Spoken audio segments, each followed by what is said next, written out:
Testing, testing, testing, testing, testing, testing.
Okay, I think we'll get started. Ambassador Carson, you can.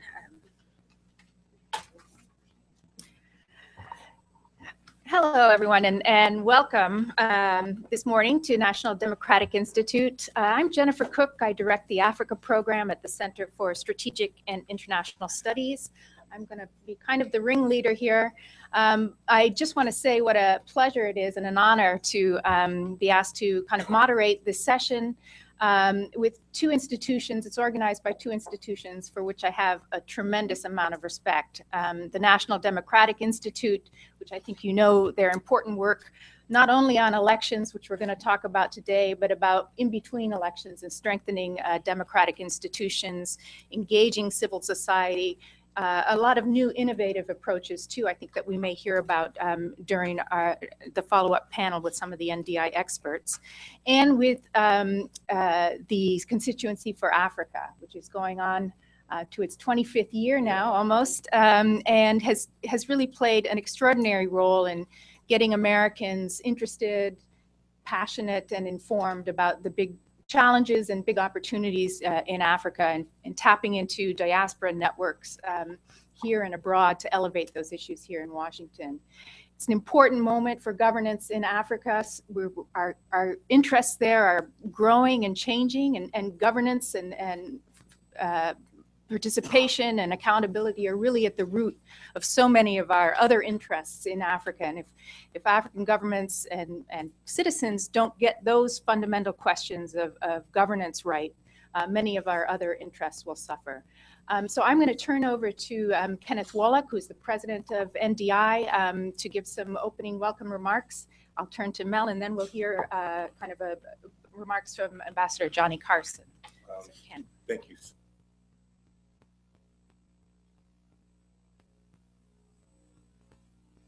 Your good judgment, advice, and expertise. I'll be very, very brief. You're not here to hear from me.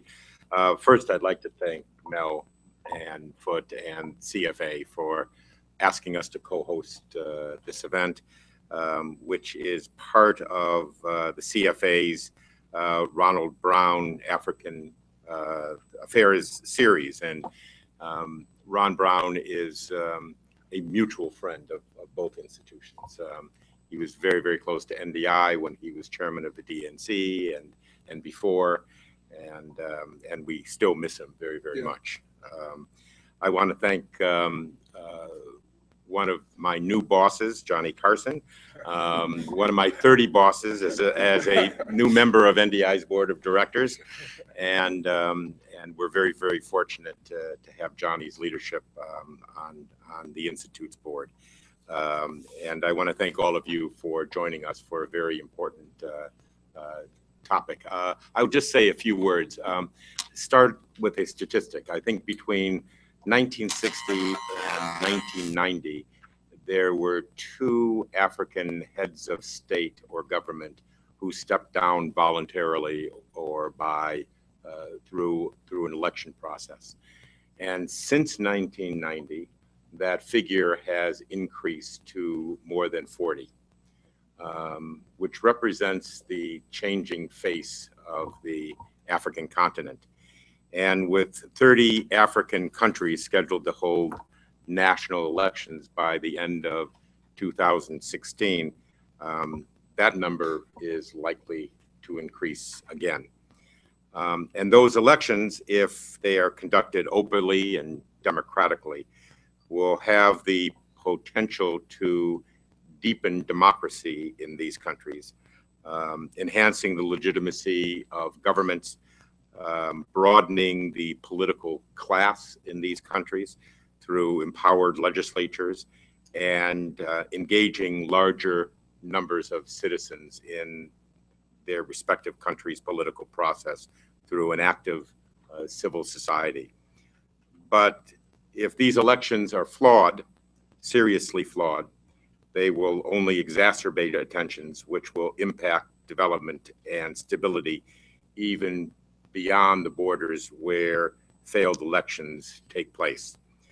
This is why there are a growing number of individuals, organizations, and institutions throughout the continent already engaged in these electoral processes that will be unfolding over the next 2 years. And the international community must also organize to support these important efforts on the continent. And I know that many of you in this room are part of that effort as Friends of Africa and care deeply about development on the continent and are dedicated to this cause. And we thank you for being with us. Great. Thank you so much, Ken. Mel. Yeah, thank you very much. Good morning, everybody.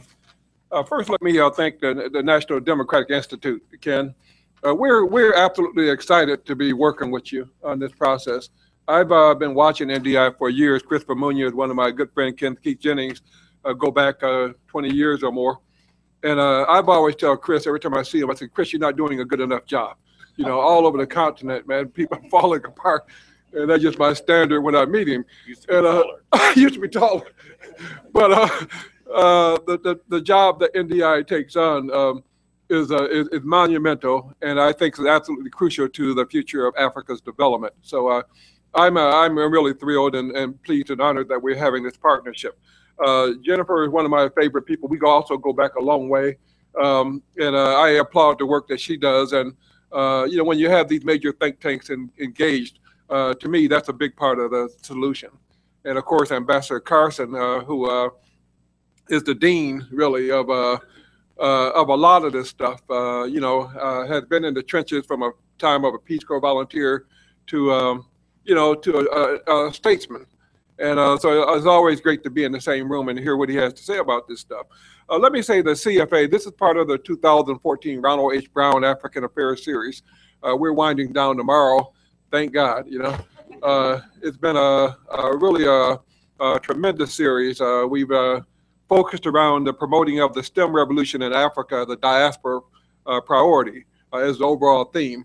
And so really, how do we promote you know, science and technology, engineering in Africa? We've had a forum with the Congressional Black Caucus, the Foreign Affairs Brain Trust we help support every year. We had a town hall meeting at the World Bank around this STEM revolution, powerful, provocative meeting. We'll be meeting this afternoon at the State Department to have a discussion around the recent U.S.-Africa Leaders Summit and U.S. Policy priorities with Ambassador Linda Thomas Greenfield. Tomorrow, we're going to be having a teleforum around the diaspora organization, people who do what I do globally. So we have the diaspora from Australia, we have the Jamaicans, we have the Trinidadians, we have the Brazilians, we have the Canadians, who for the first time will be talking via teleforum around cooperation, coordination globally to build support for Africa is the agenda. And then we're going to conclude with a forum at the Africa Union's new headquarters here in Washington around the Ebola crisis in Africa. And 3,000 people have died. I'm hearing a number, the 1.4 million. If we don't get a handle on Ebola, trust me, all the gains of the U.S.-Africa Leaders Summit, all the gains of NDI, all the gains of all of us who've been working on Africa are at risk. And so I want to again thank NDI for hosting. This is a powerful, provocative. When we look at the next 2 years, and you look at all these elections coming up and all the issues around the elections, if we don't get it right, I'm afraid that you know, it's not going to bode well for Africa or for the globe, for that matter. So thank you very much for partnering with us, and we see this as the first of many forums going forward. CFA working with the NDI to promote elections and democracy on the continent. Thank you very much. We're now going to turn to Ambassador Johnny Carson. I think most of you, as Mel said, probably know him, Assistant Secretary of State for African Affairs, head of the Africa at the National Intelligence Office, ambassador in Uganda, Kenya, Zimbabwe, served 37 years in the Foreign Service, a Peace Corps volunteer. And I think his tenure at State Department as Assistant Secretary saw a lot of changes in U.S. and how the U.S. approaches Africa. He managed a number of important crises, that many of which, in fact, were triggered by election processes when everything crystallizes in that moment of the election. But I think also, you know, spared the time to look at some of the big opportunities as well, and kind of a little bit beyond the horizon, some of the issues on growth and economic opportunity, new ways of engagement. So he speaks from a vast body of experience and depth of knowledge of the continent, and we're just delighted to have you speak to those. Jennifer, thank you very, very much, and thank you very much for the warm and kind introduction. We have been friends for many, many years, and colleagues and partners in our effort to help inform Americans better about Africa and to build stronger bridges between Africa and the United States. I want to start this morning by expressing my sincere thanks to Ken Wallach and his excellent Africa team here at NDI for organizing this event.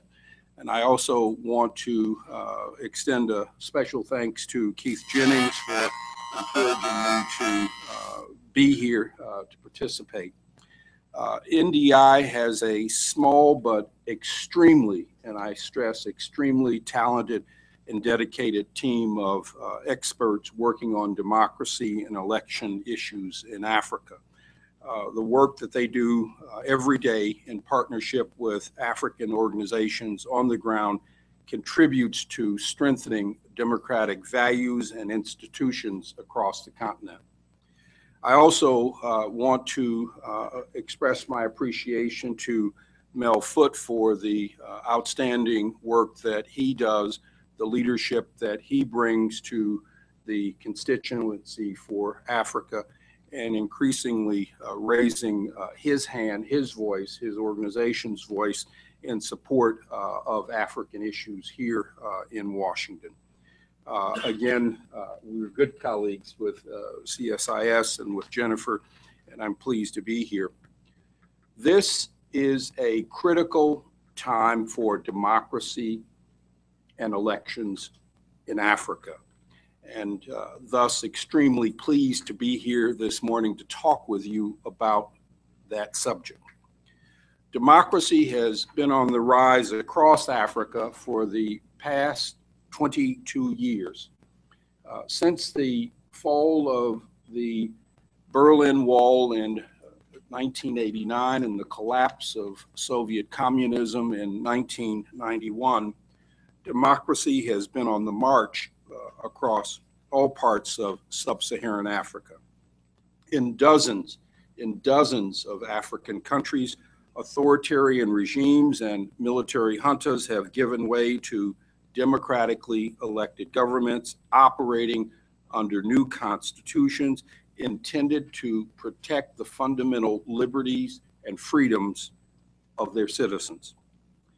In 1989, Freedom House reported that there were only four African states in sub-Saharan Africa that could be classified as free, and only 11 which could be called partially free. By 2013, the number of African states classified as free had jumped to 15, and the number of partially free states had increased to 18. And well over 80% of the 49 states in sub-Saharan Africa had held multi-party elections, and most of the continent's leaders were claiming to be democratically elected. The emergence of democracy in a growing number of African countries across Africa has ushered in a new period of optimism, economic growth, and political openness. And this has given rise to the notion that Africa is on the threshold of living up to its enormous promise and potential. All of these democratic gains have been built upon multi-party elections carried out by different governments, but observed and monitored by both local and international organizations. Many of these elections have been supported financially and technically by international organizations and the international community, including organizations like the National Democratic Institute. However, today, democracy is at a critical point in Africa, and the positive democratic trajectory that has characterized Africa's governance over the last 2 decades could be at risk. Much of what happens will depend on how a group of African states handle their upcoming elections. Over the next 18 months, there are at least 16 African countries that will hold major presidential and parliamentary elections. In at least 6 of these states, presidents who have been in office for 2 terms will be required to step down as a result of constitutional term limitations. Among these countries are included Burkina Faso, the Democratic Republic of the Congo, Rwanda, Mozambique, Tanzania, and Namibia. In Mozambique and Tanzania, the political leaders have made it clear that they intend to abide by their constitutions. But in several of the other states, leaders appear to be maneuvering and exploring options on how to change their constitutions to remain in power. If these leaders succeed in manipulating their constitutions to advance their own political and personal interests, it will set back democracy in their own countries and probably lead other want-to-be big men to do it in theirs. We all know that elections do not equal democracy, but we also know that elections are required for democracies to function well. Elections are an essential part of the democratic process and provide citizens with an opportunity to determine who will lead them and who will be the stewards or the guardians of their country's fundamental democratic institutions. The most important elected office in any country is the presidency, and thus it should be no surprise that the most important election is the one for the country's president. In Africa, presidential leadership, both elected and unelected, has often taken countries backward rather than forward. Presidential leadership matters.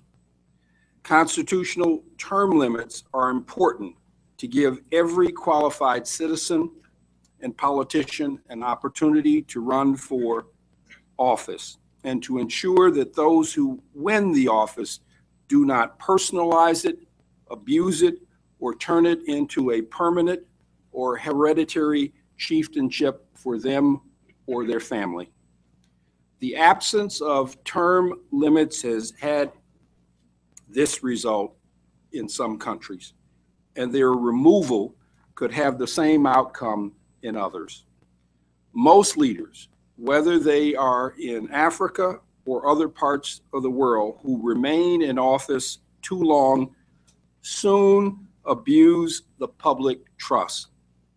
They become more authoritarian and they put themselves above the law.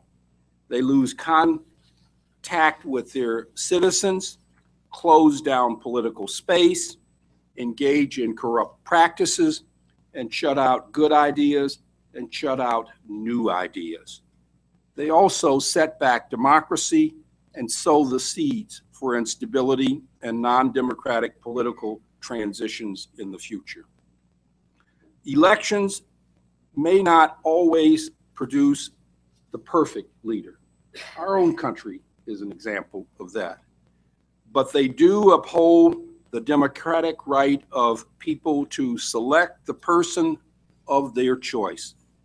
And term limits in sub-Saharan Africa provide a rule that ensures routine rotations of the most important job in the country, the presidency. The importance of democracy and elections has been a cornerstone of the Obama administration's policies in Africa. On his first trip to Africa as president, Mr. Obama told the Ghanaian parliament in July 2009 that strengthening democratic institutions was his highest priority, and that Africa needed more strong institutions, not more strong men. 3 years later, in June of 2012, when the White House released its most recent policy document on Africa, the first policy goal was strengthening democratic institutions, enhancing the rule of law, and promoting good governance. This is an objective that a vast majority of Africans support as well. Africa's most recent and reliable poll, the Afrobarometer, reports that over 70% of the people that they have surveyed across the continent support democracy and free, fair, and transparent elections. In recent months, U.S. spending in support of democracy and transparent elections has declined as the administration has reprogrammed democracy and governance money to meet other priorities. It is vitally important that the administration reverse this trend and put more money into democracy and governance programs. The next 12 to 18 months are going to be critical for democracy and elections across Africa. And it is vital that we stand by our policies and support them with the resources that they deserve. Democracy and elections in Africa are just as important as democracy and elections are in America. We need to stand by both. Thank you.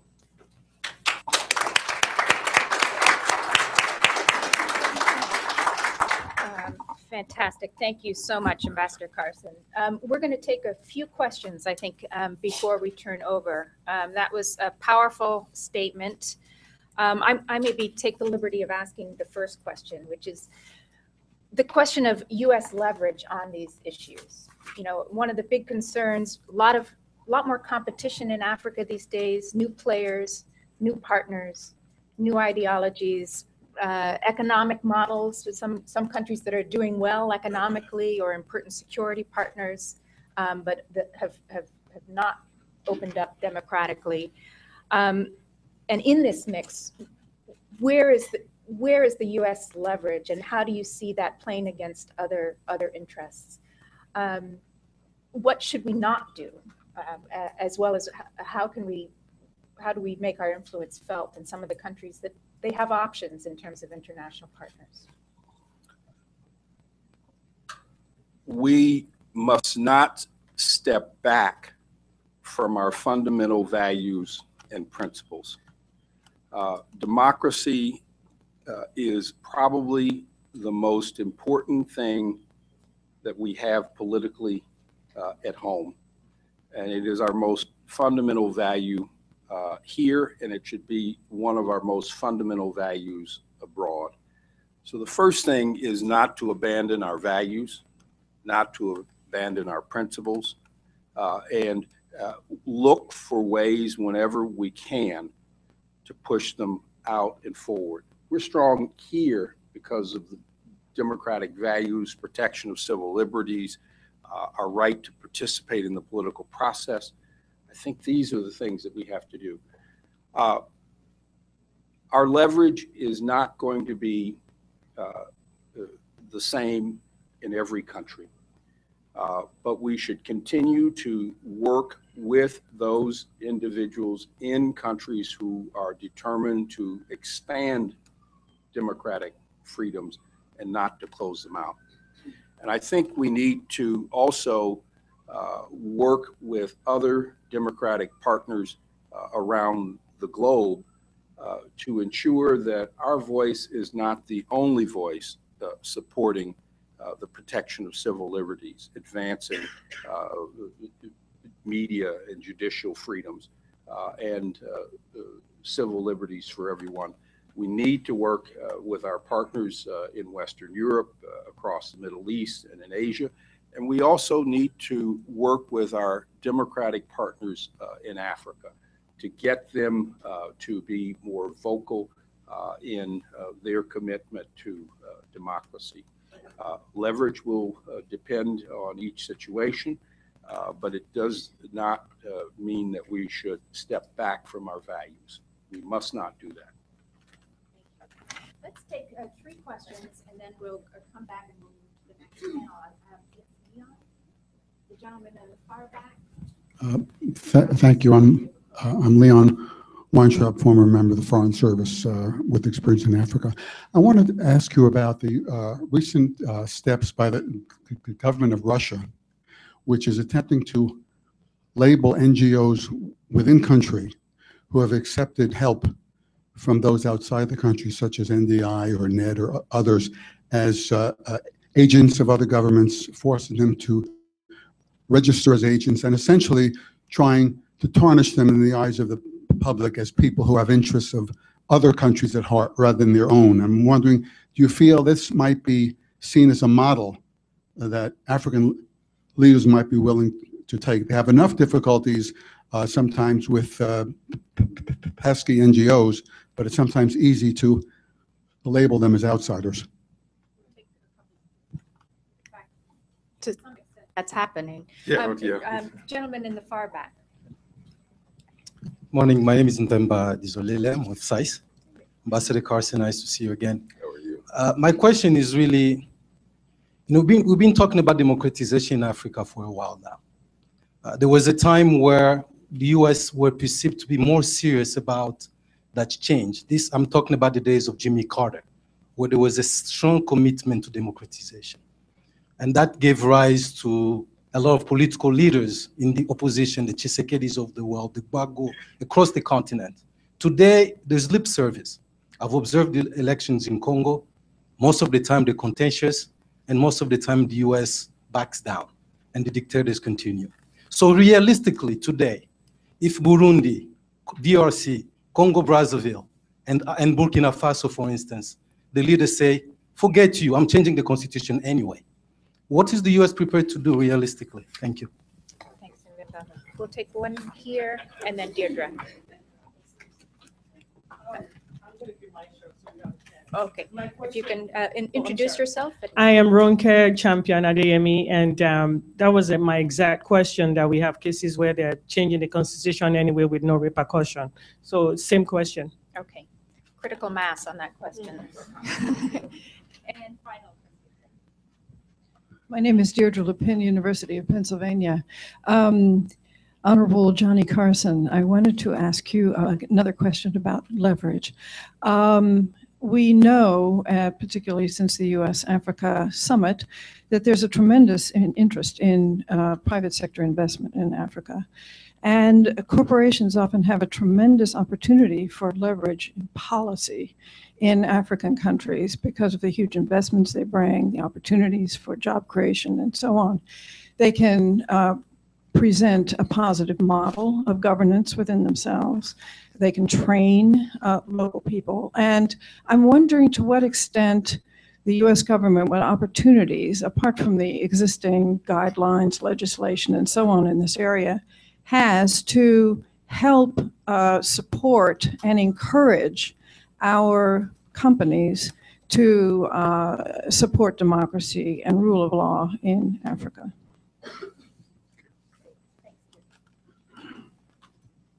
Yeah.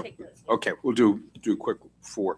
The first question pertained to restrictions on NGOs, particularly new restrictions being advanced by President Putin in Russia. The response to that is that a number of governments in Africa have already sought to close down political space for NGOs. One piece of legislation that has attracted an enormous amount of attention over the last 3 or 4 years has been the NGO law in Ethiopia, which has placed very rigid limits on the amount of money and technical assistance and support that can come in from the outside in support of a local organization. The Kenyan Parliament has also considered legislation that restricts the activities of NGOs. I cite those two countries, but there are others that have also sought to close down the political space for NGOs. I think that local NGOs should have a right to go outside to seek both technical and financial support. I think that historically the outside support given by a whole host of organizations to the Lech Walesa and Solidarność in Poland helped to strengthen democracy and speed the political transformation of that country. And today Poland is one of the strongest new democracies in Eastern Europe, and certainly one of the strongest partners in the European Union, as represented by the status of Polish politicians here these days. So I do believe it. On the second question, it was a related second and fourth question, and I'll do those together. I think that it is important, as I said before, that we articulate very clearly our principles and values in support of democracy and in support of institutions and organizations on the ground that support democracy and elections. I would take exception to the notion of our colleague from SAIS about what we have been saying about democracy. I will not go back and litigate the Carter administration's policies between 76 and 80, but say that we were still in a very different era then. But tremendous change has occurred in our own policies and what we believe in and are doing, largely as a collapse of the Soviet Union in 1991. In respect to the last 4 years, when I was Assistant Secretary, we were very clear in support of democracy and the principles of democracy. The desire is never to get in the business of selecting a country's leaders. That is none of our business. But we do have a legitimate right to advocate policies of democracy in every aspect, including transparency in elections. In the elections with respect to the Democratic Republic of the Congo, and I will be very clear about that, in the last elections, I said, representing the State Department at the time, that those elections were not transparent. They were not up to the standards of recent African elections across the continent, and they did not live up to any standard that we would accept. It's very clear that those elections were a step back from the previous elections of 2007, 2009. I can't remember which of the 2006, but they were a step back from those earlier elections. So we have made very clear, or did make very clear, our views with respect to that. But I think, as Ken Wallach pointed out in his remarks, if you look back over the last 4 or 5 or 6 years, certainly during the Obama administration, there has been a commitment, a strong commitment to support democratic and transparent elections, and to continue to encourage a strengthening of democratic institutions. In the case of Zambia, we saw a sitting president, President Banda, give way to President Sata in a very close contest, monitored and observed by NDI.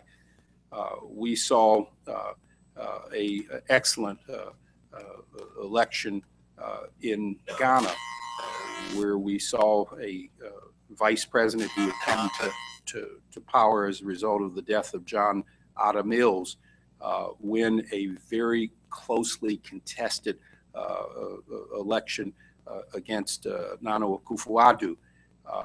That election had a margin of less than 1.5%, but it was adjudicated fairly. We saw a tough contest in Senegal, in which Abdoulaye Wade, a sitting president, stepped aside, although it was absolutely clear he wanted to stay on, and he thought that he could get a mandate to stay on under questionable circumstances. It was very clear in that election, enormously clear for anyone who was looking where the U.S. stood on that issue. We encouraged him to do things that would not undermine the constitutional integrity of the country's democracy and that would not lead to civil unrest in that nation. And I think he heard that message, but even more clearly, the people heard that message, and the opposition heard that message as well.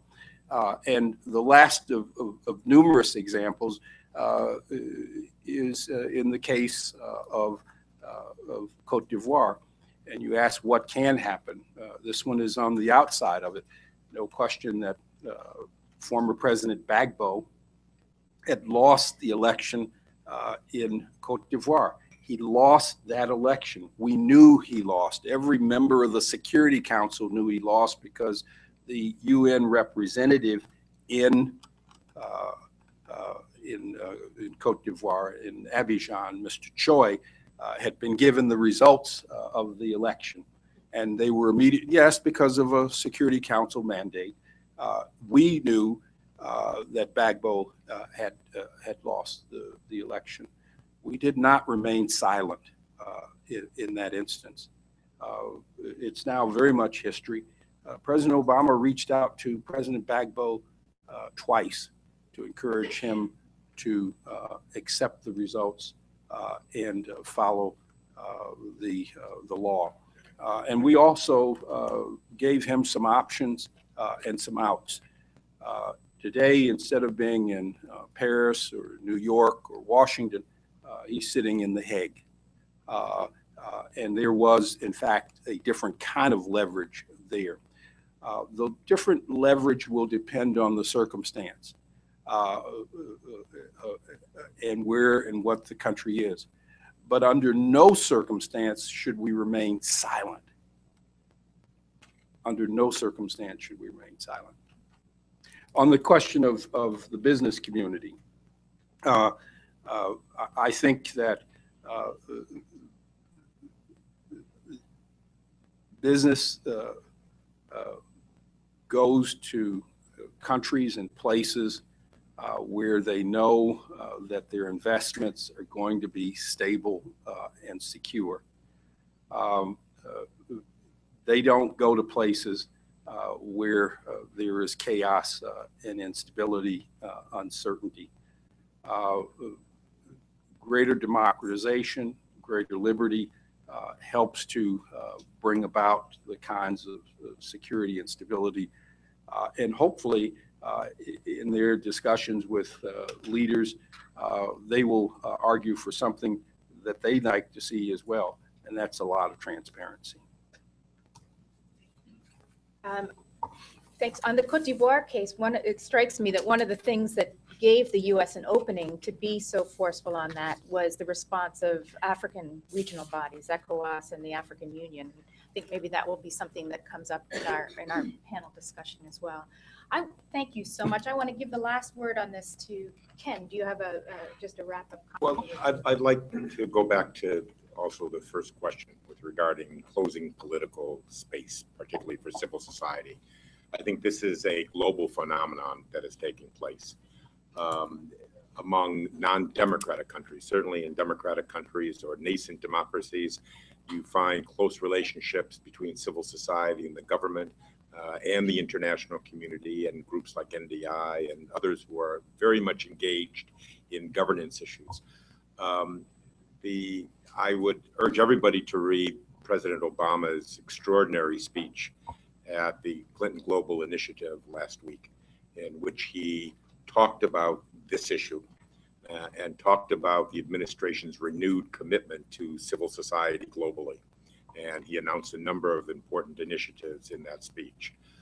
Also to the African Union's Democratic Charter. And so ultimately, in places where this is taking place, and it's much more difficult, I think, now for governments who also receive substantial international assistance to deny the right of their own civil society to establish linkages with the international community. But ultimately, I think it's the international community that has to begin pushing back. And it's harder for these leaders to vilify the international community. But certainly the African Union, the United States, and others, I think, have to be engaged in responding to that challenge. I just wanted to make one quick response to what Jennifer said, which I think is people talk a lot about, and that is alternative sources of international assistance that sometimes can dwarf what the United States and others may provide on the continent. But it's interesting to note that when an American president visits an African country, the streets are lined between the airport and the capital. And you don't find the same case when a Chinese leader visits an African continent, because I think the people of these countries who more and more see themselves as part of the international community, see themselves as part of something larger than themselves, have, I think, not to sound too chauvinistic, but I think they also look to the United States for leadership on a lot of these issues. Thank you very much. I think this sets the ground for our next panel that's going to go into some of the specific regions and cases. Thank you, Ambassador Carson.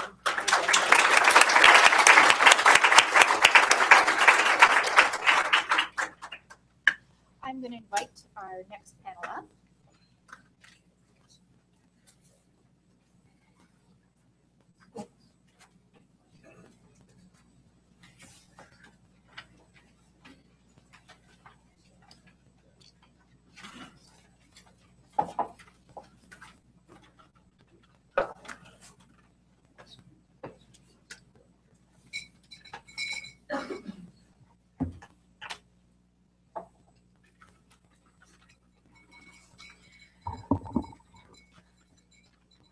Okay.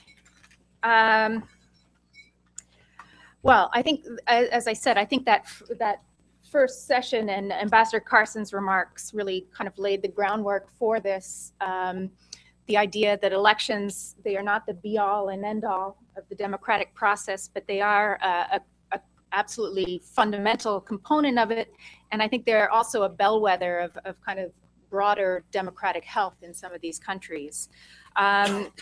The opportunity for citizens to choose their leaders and shape their country's future on the one hand, but on the other hand, they can also serve to kind of lay bare some of the divisions within countries, ethnic, regional, ideological, religious, and other, and can therefore serve as really catalysts for destabilization and kind of a greater fracturing kind of the social fabric of particular countries. And I think in this panel, we're going to take a look at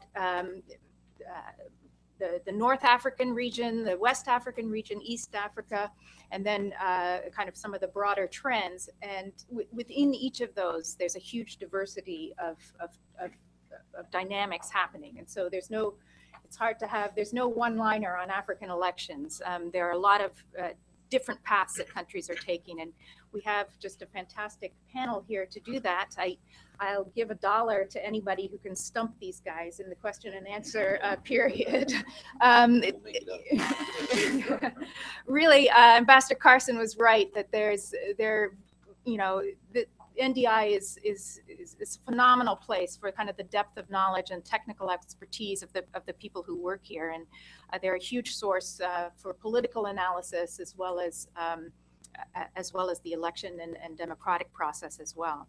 We're going to start off, and I promised that I would not go deeply into bios because, as I said, if I just list Chris Muñoz's degrees, we'll be here for half an hour. So, but we're going to start with Christopher Muñoz, who is the Senior Associate and Regional Director for Central and West Africa at NDI. I think Chris is going to talk a little bit about the 3 big elections coming up in West Africa. Burkina Faso, where the issue of constitutional change was a big, Cote d'Ivoire, and as we know, the last election in Cote d'Ivoire did not go particularly well, although all's well that ends well, maybe. And then Nigeria, which is a big question mark, and really Nigeria, what happens in Nigeria will have profound effect across Africa and even further beyond, I would say. So Chris, why don't you tell us a little bit about kind of what's worrying you? What do you see as the big flashpoints and possible flashpoints? And then what's going well as well in some of these places that we're talking about? What's your prognosis? Thank you very much, Jennifer, for those very, very kind words. And as tough as our panel may be, we definitely cannot compete with the previous panel. So, I'll start by echoing what Ambassador Carson said and Ken as well, with regards to just acknowledging how much things have changed over the years on the continent and the diversity of experiences with regards to elections in Africa. And that makes the conversation about elections in Africa much easier today than it was 10 or 15 years ago. And what we see across the continent right now, building on that diversity and that rich experience, is a lot of exchange of lessons learned and peer support and peer mentoring, whether it's in the area of election administration with the Association of African Election Administrators, or in the area of regional networks of citizen observers in West Africa, in Southern Africa, in East Africa and the Horn, that are working hard to exchange experiences and provide additional support to various organizations.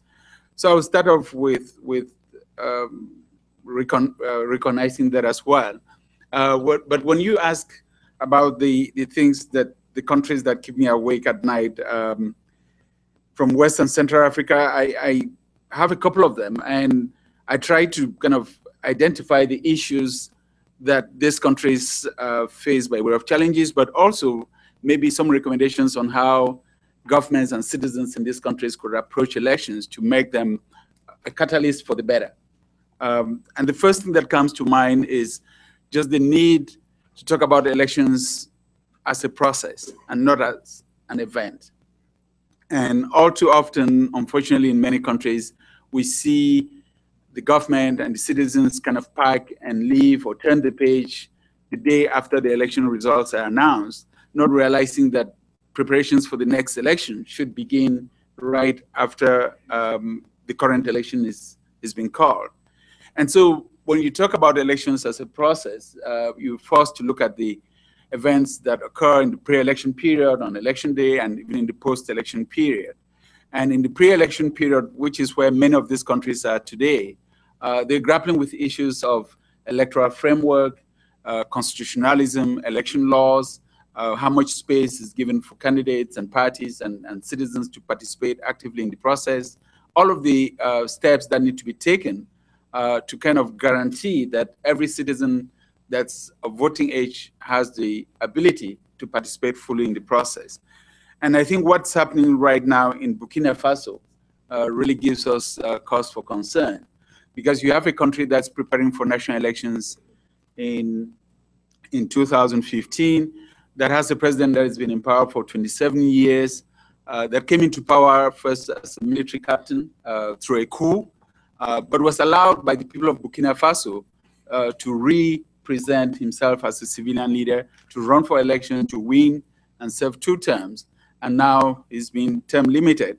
But we see moves by his party and members of his inner circles to change the constitution of the country. And that's very worrying for us, because when you look at the position of Burkina Faso on the map of the continent, Burkina Faso is a bellwether country sitting right below the Sahel. And many of us, all of us working on Africa, on African issues, have spent the last 2 or 3 years dealing with issues of insecurity in the Sahel, the emergence of extremist organizations that know no national borders, the fact that light weapons, the borders are very porous and there's a tremendous circulation of light weapons. That insecurity in Burkina Faso, which could be generated by the grievances of citizens who feel that they've been denied an opportunity to renew the political leadership of the country, could spark a lot of trouble and could destabilize a lot of West Africa, where you find many other nascent democracies trying to emerge. And also that what happens in Burkina Faso, where civil society and political parties are really mobilizing citizens to push back on this effort to amend the constitution, will be very clearly watched in many of the other countries where leaders are trying to do the same thing. And if the effort is thwarted in Burkina Faso, and Burkina Faso has the opportunity for the first time in its history to renew the presidential leadership of the country through the ballot process, that message will resonate very clearly in the Congo Brazzaville, the DRC, Rwanda, Burundi, and many other countries where leaders may be thinking along the same lines. The second message that I get from watching these processes across the continent is that electoral reform needs to be an ongoing process. That for people working on Kenya, for example, and I'm sure that Keith will touch on this as well, people now point to Kenya and the work that went into making sure that Kenya in 2012 and 2013 didn't repeat the weaknesses of 2007 and 2008, that those efforts really did help Kenya turn the corner on its elections. That when you look back at the violence that accompanied those elections and the national consensus that built in Kenya right after those 2007, 2008 elections for electoral reform, it was so, it was across the board, to the point where I think all sectors of Kenyan society mobilized themselves, the church groups, the civil society organizations, the political parties, the National Assembly in terms of enacting reform, mobilize themselves to make sure that next elections will be much better than the 2007 elections. Unfortunately, all too often we see that in many countries, once the election is over, then the parliament and the president move on. And people don't realize that you need to look back at what worked and what didn't work and put together a package for reform to make sure that the next elections are much better. And I say that to point to the case of Cote d'Ivoire that has been brought up, because I see Cote d'Ivoire attempting to do what happened in Kenya, attempting to put itself on that electoral reform track so that the 2015 elections could be much better than the 2010 elections. In fact, we haven't talked about this that much, but when you look at what happened in Cote d'Ivoire in 2010, it was actually worse than what happened in Kenya in 2007, 2008. In Kenya, 1,000 people died. In Cote d'Ivoire, 3,000 people died. And most of the fighting in Cote d'Ivoire was in Abidjan itself. And we ended up with hundreds of thousands of Ivorians being internally displaced. And so in some ways, we would have thought there should be more attention to political reform in Cote d'Ivoire than was the case even in Kenya. Fortunately, last year, the government of President Alassane Ouattara invited NDI to help them think through electoral reforms. We sent out to Cote d'Ivoire a high-level delegation that was co-led by former Canadian Prime Minister Joe Clark and former USAID Administrator Brian Atwood, but that also had election experts from the United States, from Europe, and from Africa to engage all of the Ivorian stakeholders in figuring out at what point the 2010 electoral process broke down. And we were able to talk to all of the political contestants, opposition parties, ruling party, coalition, civil society organizations, media, academics, and at the end of these extensive consultations, came up with a report with recommendations, which were presented to all of the Ivorians. And it was remarkable that when we went back to present this report, and we got all of the Ivorians into the room, they all admitted publicly that this was the first time that they were coming into the same room since the 2010 elections. And there was a sense that national reconciliation was being embraced even on the very thorny issue of electoral reform. And hopefully, in fact, this morning, there was a news story saying that the opposition parties were willing to re-engage in the dialogue process, and there's a sense of hope that if this consensus around electoral reform could be sustained, and we've begun to see some gains with a more succinct election administration body being put in place to replace the 34-member commission that conducted the elections in 2010, that if these reforms are carried through on a consensual basis, then there's the better chances that the Cote d'Ivoire elections in 2015 will be more peaceful and more inclusive than one would have thought coming out of the contentious election of 2010. And the last point that I will make is that to echo what Ambassador Carson said, elections do not a democracy made, and Ken made this point as well. But elections are really one of the main pillars of every democratic society. That issues of transparency, accountability in governance, issues of legitimacy, only get determined through the electoral process. And I always like to say that elections are also the one contract, in fact, the only social contract that gets negotiated between the governed and the citizens in a public fashion, in public view, with everybody's participation. And so I believe very strongly that a government that steals an election, for a government that steals an election, other issues such as, creating a healthy business environment, throwing journalists in jail, shrinking of political space, those things then pale in comparison.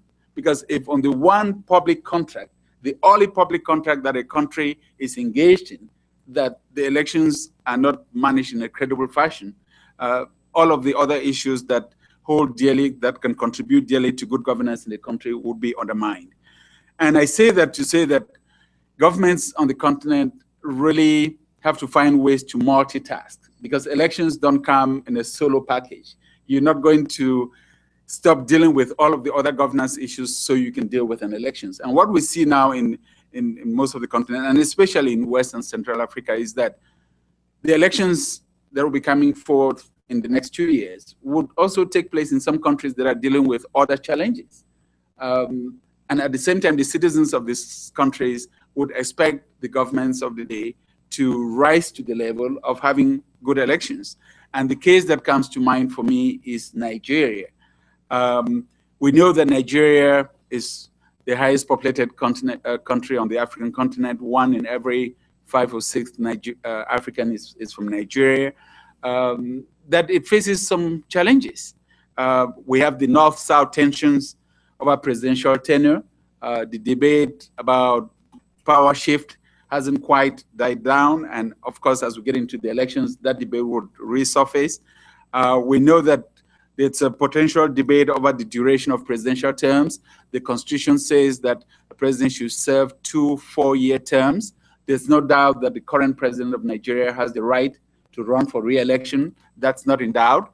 But there's a question in terms of if he wins and has a 4-year mandate, how do you balance that with the constitutional requirement to serve 4 2 4-year terms with a cumulative total of 8 years in office.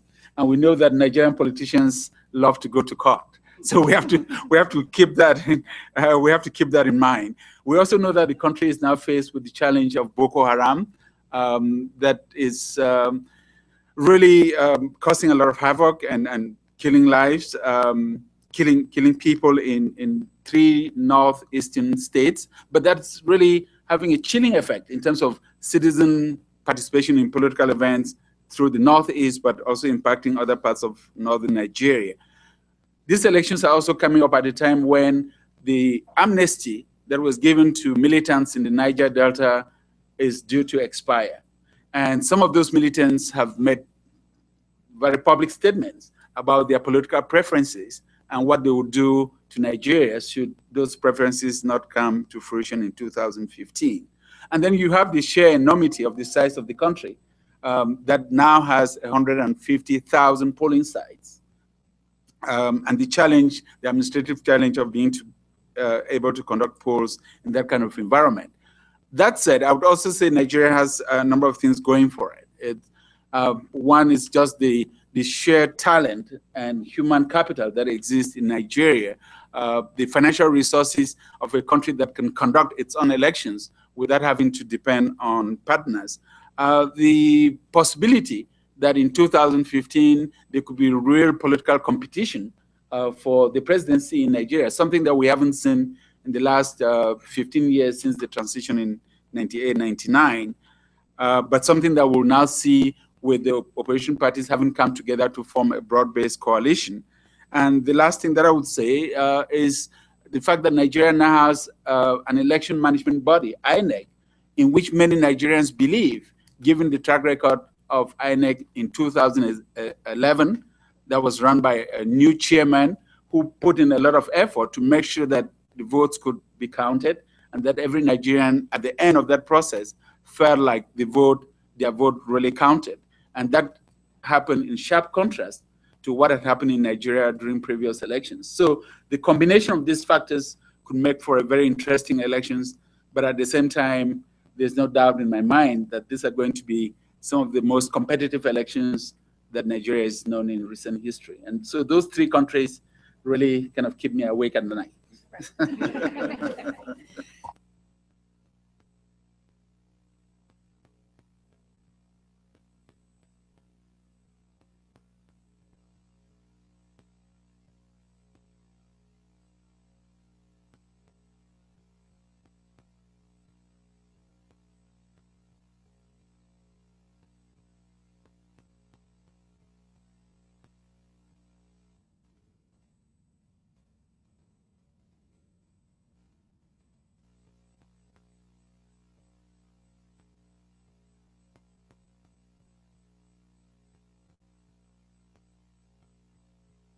Thank you very much.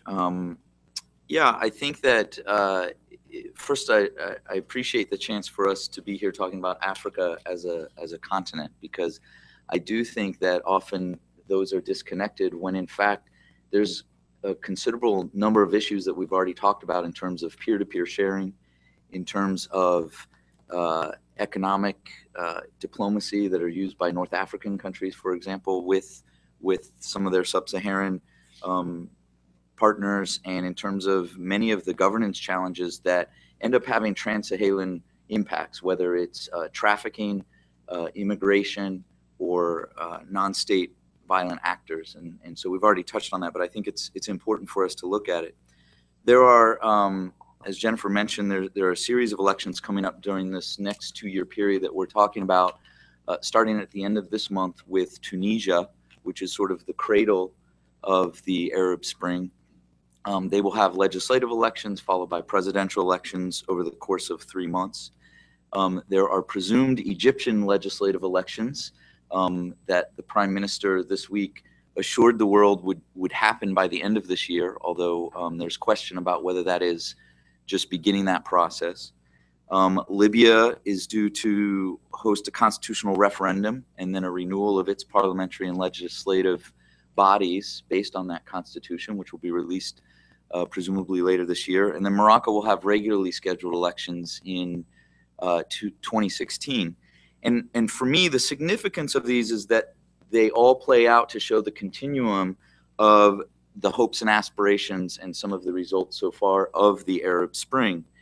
In many ways, again, I think that's important to the rest of Africa in terms of being potential positive examples for how these transitions could occur, negative examples relative to the question earlier on the space for civil society, the Russian model, which I would characterize as potentially the Egyptian model or any number of other countries. And then again, how the governance after these elections has impact on regional relationships, including the role of proxy actors, other countries, Gulf countries, and others in their ability to influence governance in all of these countries, not just North Africa.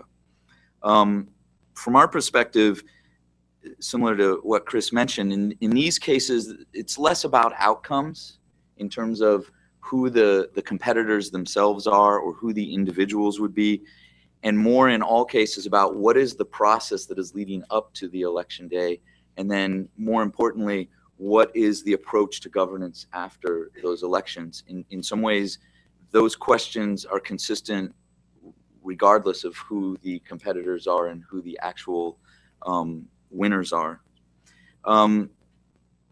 Again, I think of these elections in a continuum. And I suppose it's a continuum from my perspective, having stood in some of the protests that led to the Arab Spring and the initial transitions. It's about how well they will respond to the hopes and aspirations of people there to be able to fulfill the basic needs they were calling for, the dignity they were calling for, and their ability to have representativeness in the decision-making in the country. Now, where you put these countries on the continuum may depend on whether your interests are in security, whether your interests are in responsiveness or whatnot. From our perspective, I think we would put Tunisia quite clearly, as I'll talk about in a minute, at the positive end. This is our greatest hope at the moment. This is an example that I think we can continue to point to, despite being fraught with tensions and risks right now. That's followed closely and somewhat perhaps surprisingly by Libya, which, while embroiled in many intractable and difficult problems and violence and issues similar to some of what Chris pointed to, has actually seen a process moving forward until very recently. So I would put that there. Next on the continuum would be Morocco, which in many cases has a very capable administration in terms of holding elections, but is really a slow liberalizer in the process here and in terms of fulfilling the revised constitution that came from the Arab Spring, because for the competing stakeholders, there's very little incentive since they have no real power. And finally to Egypt, which was certainly overtook Tunisia as the great hope years ago, but is now in a situation where after a relatively positive and constructive process, we're now anticipating that it would likely regress to, if not go beyond, the pre-Arab Spring status quo. And so when we look at it in those ways, I think it's very interesting to see what lessons we can learn. Certainly what can we do to try to reverse those negative trends in certain places, but then what lessons would those have and the impacts on the broader African continent and region. For Egypt, I do think that the significance of those elections, when we talk about critical elections, I do think they are critical. But the significance is not so much about what the outcome will be, but more about what the process is likely not to be, because of this notion that we will really not have moved forward, but likely moved backwards. There are basic administrative issues. As mentioned, the Prime Minister has announced that these legislative elections would happen at the end of this year, as pressure has been put on them by the West, including the United States. But so far, there's been no districting, no rules have been set, no examination of the regulations, no start of candidacy processes. So it's hard to imagine that by the end of December, they could go through a meaningful process. But at the same time, as we've talked about, civil society is being decimated and opposition is being silenced in many different ways. There is the likelihood that that will just continue and ramp up and lead up to these elections. And there's the real question, what will what will civil society and the opposition, what would they do if they start to want to push back against this electoral process? Because as opposed to a presidential process, there are more actors involved and more voices that want to be heard. What will they actually do when they didn't do much around a presidential election that was clearly flawed? But even more so, what space will they have to be able to do anything given the current trends? And so it's very likely that there will be little space, and these elections will ram through a legislature that is very much similar to what legislatures in the past have looked like there, and very much what the current regime there wants to have. Local elections would also happen in 2015, presumably, and they could be more interesting because, as in many countries, that's a place where there's more dynamism, more chance for different voices to come into the stream, even if under the radar, so to speak, of the political parties and whatnot. So really, these elections are not so much about the opportunity they present, but more about the deep state having reasserted itself and sort of re-engineered the final piece of the controlling institutions of the country, and in the process created a situation where they can do even more to stifle civil society and whatnot. It's a pretty bleak picture. I think we would hope that we could maintain pressure or find ways, or that civil society and some of the opposition groups that were relatively silent or quiet during the more recent periods would start to vocalize more and seize some of this space that they have left. The risk here, of course, is that this is just mortgaging for the future, that, as Chris was pointing to, the governance issues, the economic issues, the aspirational issues will not be addressed, and therefore we set the stage for more continuing disruption. If we move to the other extreme, which is not so far away, we have Tunisia, which, of course, as we mentioned, was the cradle of what came to be known as the Arab Spring. And they're really looking at an opportunity here 3 years later to build off of a very positive experience in 2011, the first truly free and credible elections there. They had at that time meaningful institutes like an independent commission. They had citizen observers. They invited international observers. Political parties were actually motivated and excited because they were able to compete and build themselves as structures. We see that continuing, and we meaning the community at large, the Tunisians themselves, international support, are putting pieces in place so that after going through a very painful deliberative process to bring a constitution into place, and longer than what many people had hoped, although I think we would say not unexpected that it could take some time, that they are really able to formalize the legitimacy of the post-Ben Ali era.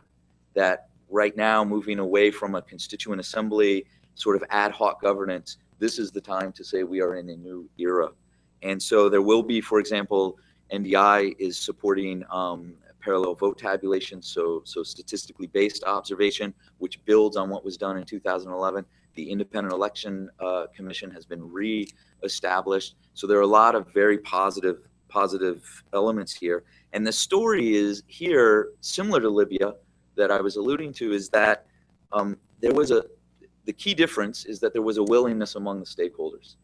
They always found a way when the world would look and with pessimism say this is getting off the rails, this is going to go over the edge, the stakeholders there would find a way to come together and pull it back. They would find compromise. They would recognize that they didn't want to go back into an era of instability, and so they were willing to work together to make that happen, up until just recently when parties came to agreement on extending voter registration, for example. Now, the negative is that they have lost public enthusiasm in the process of setting up the framework. It's been a very eclectic, arcane debate among the political elites, and the public really is more concerned with things like healthcare, economic development, like we would all expect, and similar to what Chris was mentioning. But now that there is more credibility in the process, they have a chance to regain that if they take advantage of it and move forward. And that's really the overall interest, I think, of the actors here, even as they're competing among each other. it remains challenging, and I don't want to create a Pollyanna vision. There's a lot of fragility here. The institutions are still new. They are still fragile. They're still finding their way. The question is, as increased partisanship takes shape, as one would expect leading into elections, can those institutions maintain their integrity? Can they avoid becoming victim of either political apathy and political sense, which is already growing, that these won't be able to stand up to the political vagaries and the political fighting, or will they actually, in fact, succumb to some of those because of pressures from various political parties? There are important steps in place to try to keep that from happening, and I think the international community is playing a strong role in stopping that. But really, the significant question here, which goes to many countries, is what about the spoilers? These aren't the stakeholders that are involved. These are the destabilizing forces that include other countries, proxy interests, include transnational actors and terrorist groups that really don't want to see anything succeed. They're not looking to seize power. They're just looking to keep things destabilized. And that is by far the number one concern of everyone in the country right now, is how to deal with that. And we see a rise in police presence. The security level has been raised. But I would come back to the larger question, which theme that I keep hearing here, is that the real question, the biggest challenge beyond security, is the post-election governance question.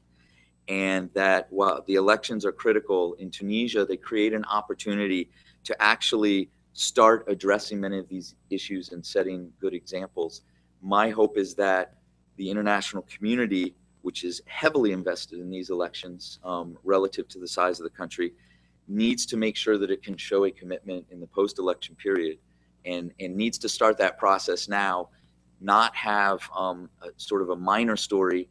Many years ago, Mauritania, which is one of those intermediate countries, where they had gone through a viable, credible transition, but then in the post-election period could not address the governance issues, which just betrayed all the fragility.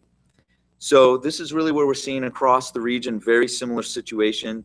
The issues here aren't about administration. They aren't about the ability or the willingness of people to participate. They're really related to the rules of the game being weakened and making the very meaning of an electoral exercise diluted, either diluting in the electoral management body's authority, or circumscribing the competitors, or decimating civil society. Or in the newer context, it's really the fragility of many of the institutions. And so there's an important need to manage expectations and build the support for the post-electoral period.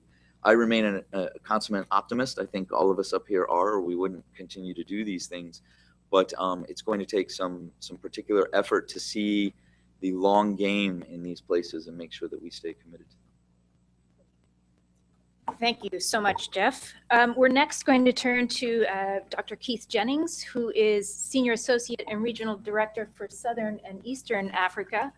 We're going to test your theory on everyone being optimistic here, as he covers Sudan, Ethiopia, and I think you'll talk a little bit about Tanzania as well. You know, we've talked about and you, I think, were previously the head of civic engagement here at NDI. We're talking about two countries, Sudan and Ethiopia, where the process is very much top down and without kind of freedom of association, of expression. CSOs essentially closed down. The voter is kind of a afterthought almost in some ways. And I wonder, A, if you can speak about how that process, any prospect of openings, but B, the challenges of an NDI working in those places. Where do you begin? Do you? Well, you asked Chris what keeps him awake at night. In some of the countries in Southern and East Africa, we don't think about going to sleep. It's important that we keep people at the center of our analysis, however. And let me say this before I get started. I want to thank Mel Foote for having this idea. Mel is the ideas man in Washington. I understand that Yali was your idea, a number of other things that other people have taken credit for. And to Ambassador Carson for gracing us with your presence. And hopefully what I'll say won't contrast with. Bring it on. I do think our friend in the back has raised an important question, because on the ground, what the stated policy may be, sometimes the practice may look different. And let me just say, because my colleagues worked on a lot of background notes for me, that in the Southern and East Africa region, there will be 13 elections between, well, if you add in South Africa, it just took place on May 7th, and Malawi on May 20th, between now and the end of 2016. And that ranges in countries that have populations of 600,000 to 85 million. But they are also very important to U.S. policy, because countries like Seychelles and Ethiopia have similar issues that I'm sure our friend Ambassador Carson could talk about. Let me just say that Botswana and Namibia will have elections next month, and Mozambique will be having elections in a few days, October 15th.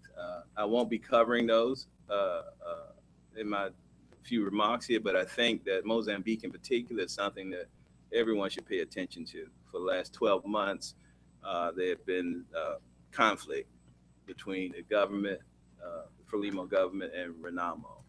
And there's a peace accord that's been signed, but it doesn't guarantee that after the elections there will be peace. In fact, one of the main challenges there is a politicized election commission that is part of the peace accord. In 2015, there will be elections in Ethiopia, Sudan, Tanzania, and Seychelles. And in 2016, Somalia, Uganda, and Zambia, they're scheduled to hold.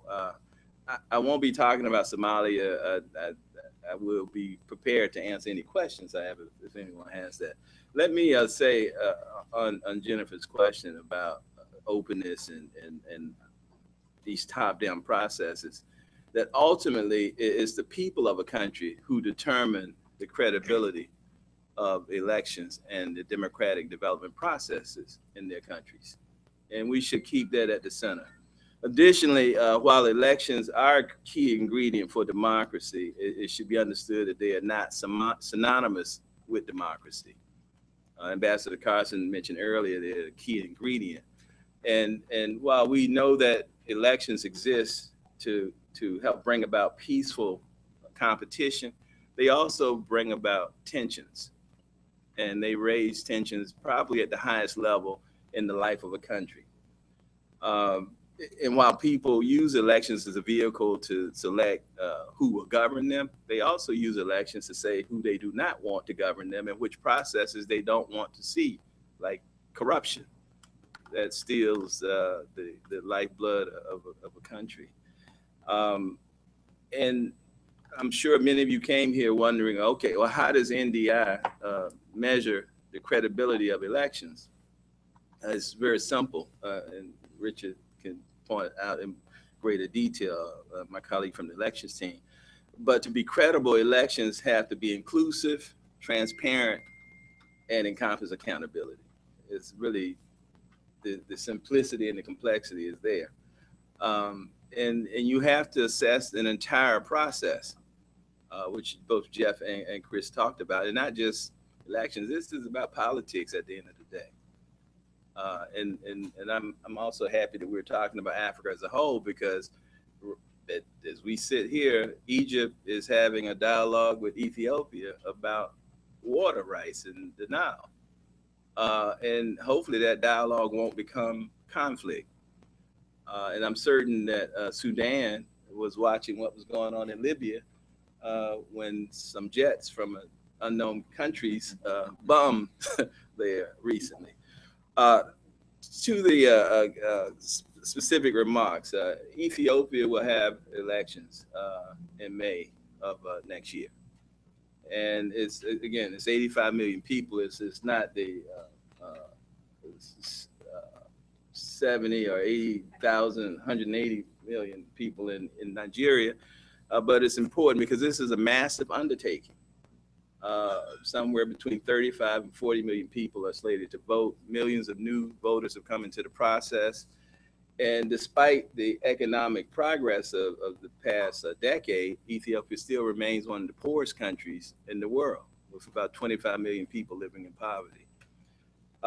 And that poverty and instability is important because Ethiopia is at the heart of a region that has seen and known instability. And its regional role is very important.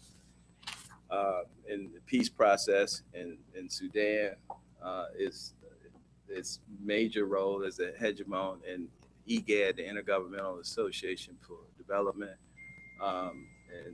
and also its role in confronting the Al-Shabaab terrorist network, and the relationships that it maintains with Western governments, and why Western governments may be more prescriptive with countries like Kenya and less prescriptive with a country like Ethiopia is important. This will be the first election since the passing of the late Prime Minister Meles, internal to the governing party, the EPRDF, or the governing coalition. It's not clear whether the current Prime Minister will remain the candidate. I have not been in any meetings with the EPRDF leadership, so I don't know who the candidate will be. And you would assume that a prime minister who's done a relatively good job would continue to be. But when you look at this, he's a technocrat who was not involved in the War of Liberation, then you can understand some of the basis. And that's why I was saying from the very beginning, context is everything. This is a government that has a social democratic outlook and tries to apply that, and it looks at development in a different way than some of us might. Having said all of that, what is the political environment? And from a civil society point of view, Ambassador Carson mentioned earlier with the question on Russia and the example and Jeff's comments about Egypt. Well, Ethiopia is one of the countries that has been known for these administrative laws that really has caused political space to close. The anti-terrorism law adopted in 2009, the media law, and the civil society administrative laws. There's a formula, 90-10 formula. If you're a civil society group, you can only receive 10% of your funding from the international community, and you have to raise the other 9. If you're a network, you can only receive 30%, and you have to get 70 from others. If that was applied to many of the countries like Ethiopia itself, it wouldn't be receiving as much money. It's the largest receiver of foreign assistance on the continent. But that is a problem. Just to conclude on Ethiopia, there's 547 seats. The elections will be for parliament. Currently, out of the 547 seats, there's only one held by an opposition figure. It is not likely that the 2015 elections will be like the 2005 elections, and where you will see a massive breakthrough. Although the political parties are planning to participate, the opposition parties, many of them are much weaker than they were in 2005. At the end of the day, EPRDF probably will win, if you wanted to know my opinion. I'm stating it. But what the future will look like will be really important. There's been a rise of ethnic or nationalist protests from the Oromo community in particular because of the expanding. If any of you have been to Addis recently, you'll see the city is expanding in a massive way. And it's also seen as the capital of Oromia. And the relations sometimes haven't been well.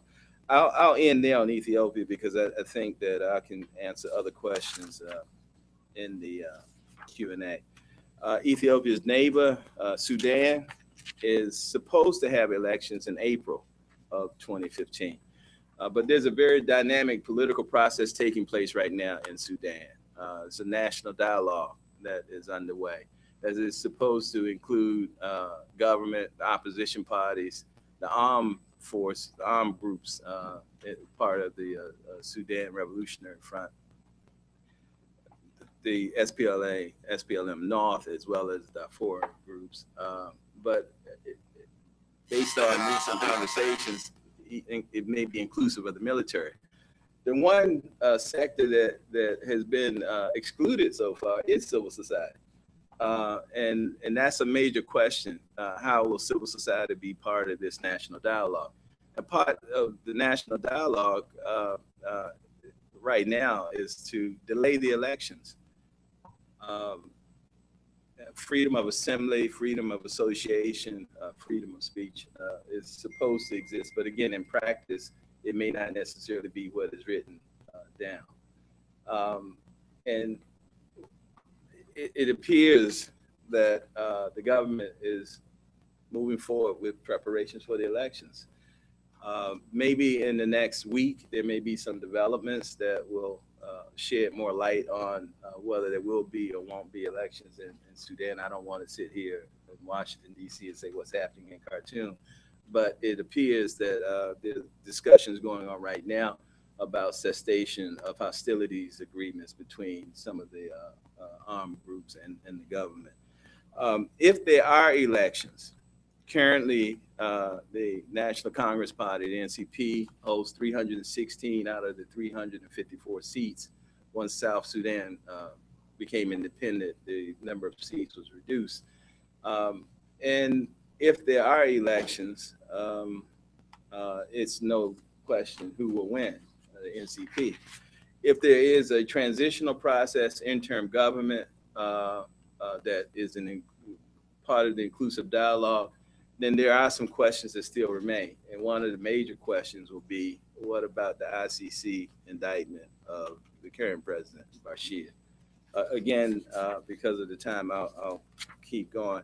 And I would have talked about Somalia normally at a setting like this. And again, if any questions come up, I'll take them. But I thought we need to talk about some positive things also, positive countries. And we hope they remain positive. It's Tanzania. Tanzania is just concluding a constitutional review process that now is being delayed. The Constituent Assembly will take a break on October 4th, and it will be resumed after the elections. Now, this may not necessarily come across to the people of Tanzania as a good thing, mainly because the ruling party was behind and initiated the constitutional review process, and the outgoing president that Ken Wallach and Johnny Carson mentioned has made his commitment to step down in accordance with the existing constitution, wanted this to be part of his legacy. It looks like a lot of money has been spent, and the chair of the commission, who's a good friend, is stuck to his guns and said, no, this is what the people wanted. But the discussion in Tanzania among the political parties has, as I said, given way to a halt in that process. Whether this will create problems in Zanzibar is not clear. The government of national unity that exists there after the 2010 referendum, things were more peaceful. There have been some reports, I'm sure some of you may be familiar with it, of attacks on citizens or on tourists in Zanzibar, and some rumblings of religion. But generally, Tanzania has been one of the most stable and peaceful countries in Africa. The 2015 elections will be 20 years since multipartyism was adopted.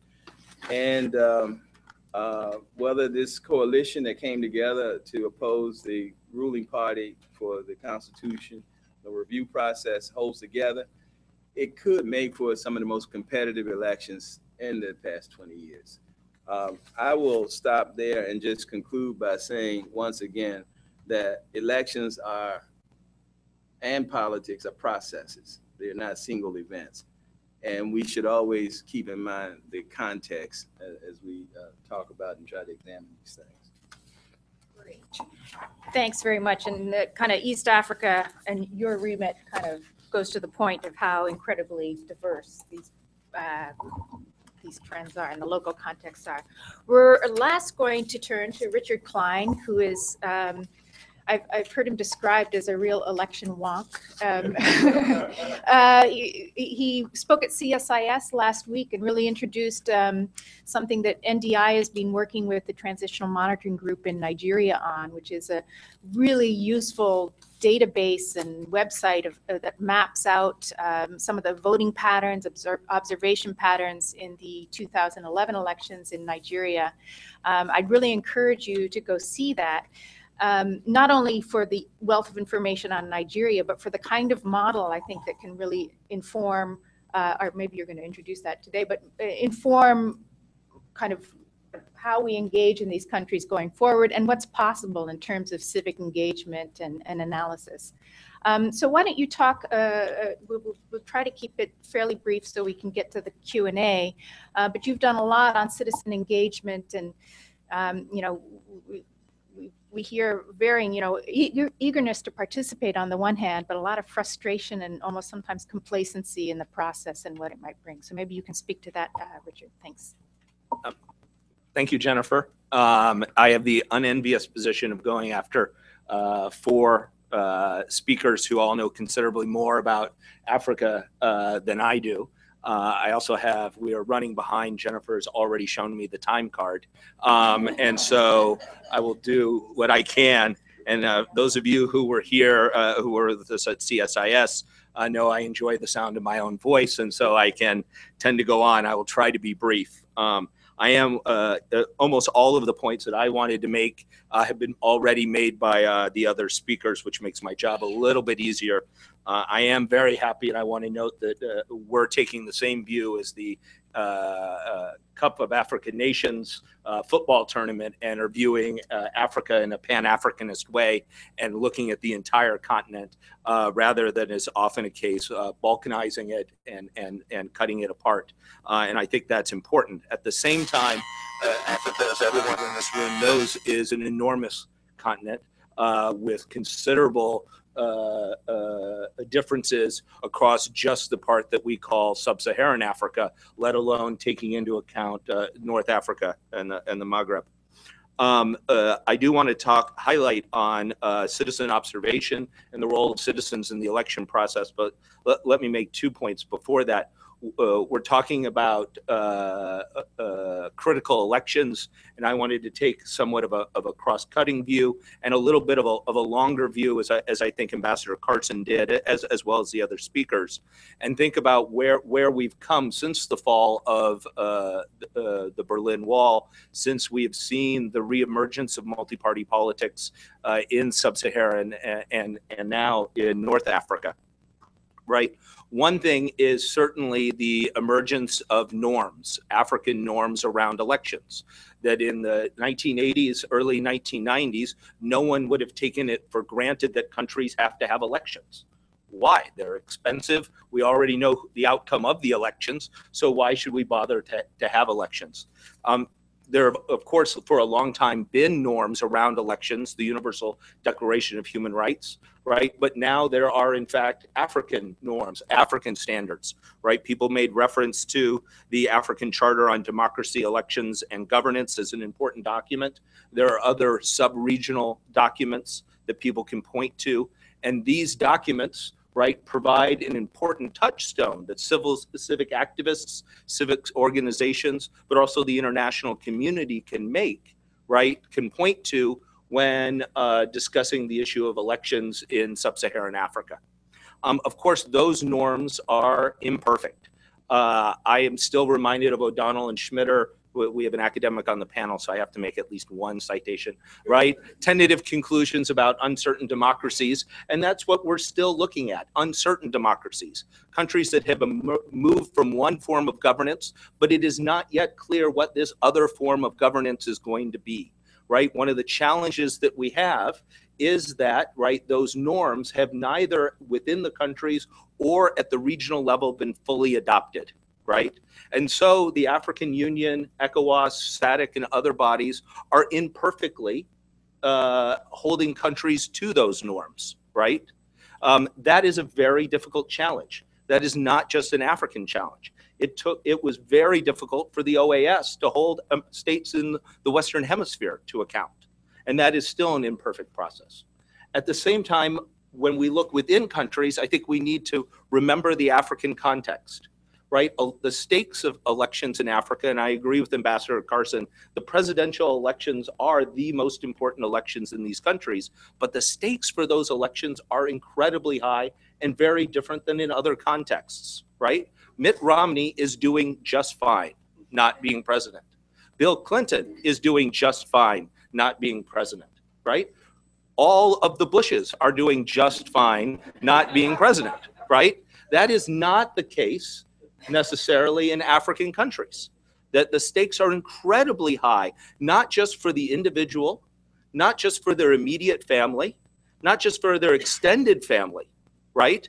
But for their ethnic group, what it means for the future, right? There is also, while we take for granted that every 4 years there will be an election, that is not yet the case. We talk about elections being multiple games, that if you lose this election, you can win the next election. But too often still in Africa, while not de facto one-party states, often de jure, not de jure one-party states, they are de facto, because when you win one election, you know you were going to win all the subsequent elections, right? At the same time, we look at election management bodies, the people who conduct elections. These groups have become much more professional and have much greater capacity today than they did 10, 15, 20 years ago.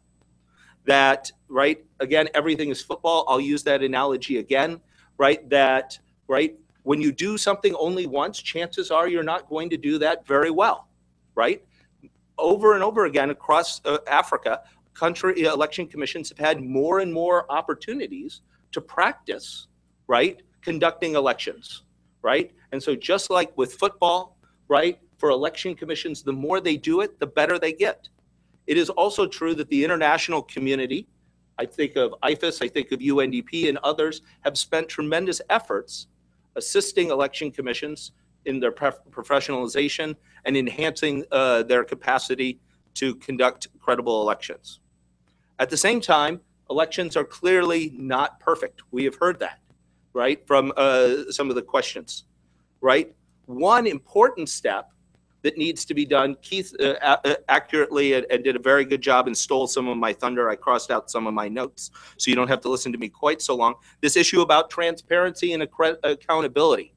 One of the most important things that election commissions can do is publish polling station level results.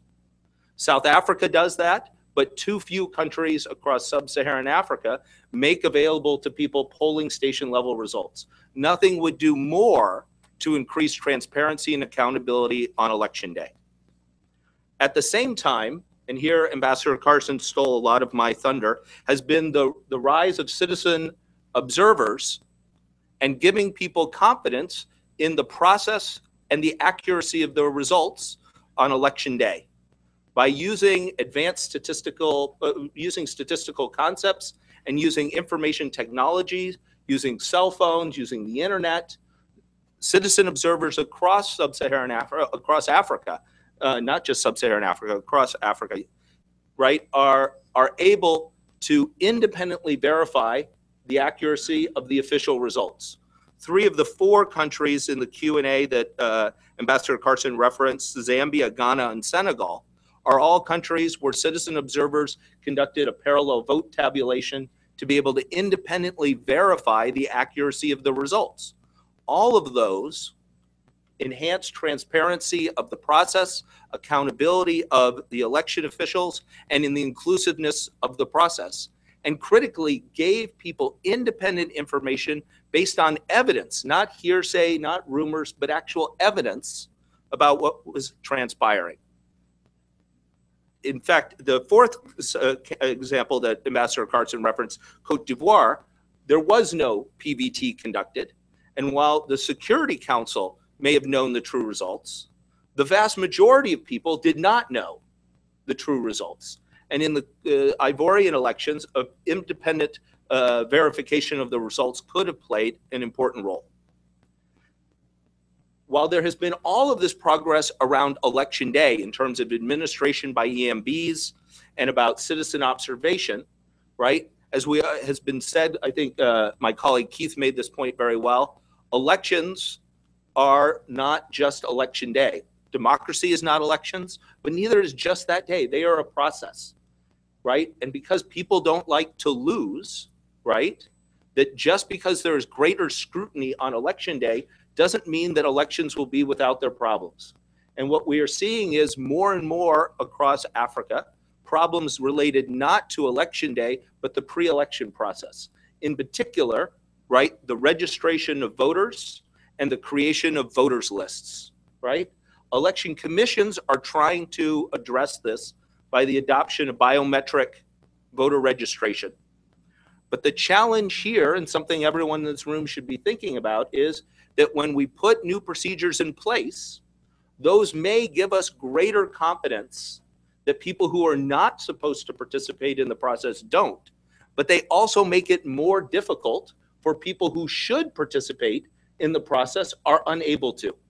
And that is one of the unintended consequences that people are seeing through the use of technology, through the use of biometric voter registration in sub-Saharan Africa. At the same time, this is an area where citizen groups should become more and more engaged, right? Evaluating, right, not just the conduct of voter registration, but critically, right, assessing the quality of the resulting voter list. Are those people who should be on the list there? Are those people who should not on the list? That was the central issue of the recent elections in Zimbabwe. Let me then, two final issues, which I'll touch on, just mention. One is there are also, of course, larger issues within which an election takes place that we have spent, and I think made a lot of progress, the international community, but more important, Africans themselves, on improving the mechanics of elections. But underlying those elections is, of course, money to participate in elections. And on those broader issues, I don't think that the same kind of progress has been made. Those are very difficult issues, and they differ tremendously across the continent. From Nigeria, a country literally awash in money, to extremely poor countries. And how you grapple with the issue of money in politics, of creating a fair and level playing field, are extremely difficult and are issues that need to be addressed. Let me end where Chris began, because I don't want him to steal all my thunder, which is about South-South learning. That, again, to go back to what Ambassador Carson said, in the 90s, there weren't many places to learn from in Africa because elections were so rare on the continent. And so naturally, the experiences that people gained from were experiences from outside the continent, right? Those experiences had some value, but of course, elections in the United States or the United Kingdom or even the Philippines or Chile are very different than elections in Africa. That today, right, whether it's election commissions, whether it's civic organizations, whether it's political parties, all the players in the electoral process can gain much more from learning from each other. And we see, as Chris mentioned, right, there is a network that brings together election commissioners.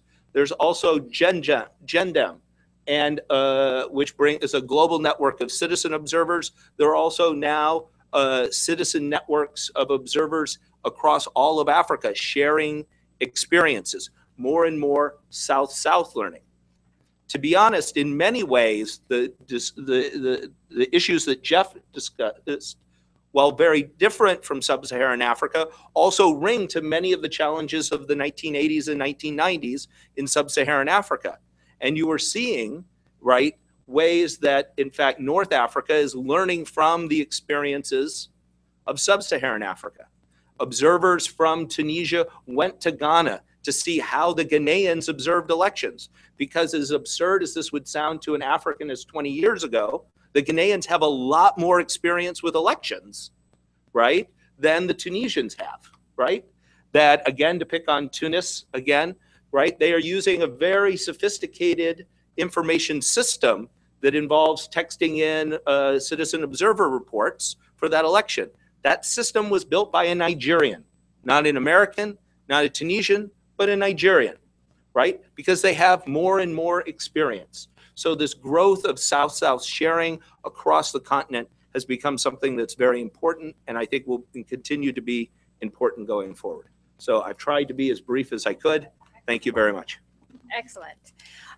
Thank you all for really great presentations that get us into these. I mean, I think what struck me is, and again, I want to echo what Jeff said about having a continent-wide panel, because what happens in North Africa may be in a different department in the State Department, but Africans, sub-Saharan Africans certainly look at it. You just have to look at the Arab Spring and the impact that had, both positive, I would say, and inspiring kind of people's movements in places like Angola and Uganda and Zimbabwe, but also on the negative side and putting leaders on alert. And I think Tahrir Square was forbidden to be tweeted in Uganda during their last elections. And I think leaders in Zimbabwe as well. So there are lessons both ways.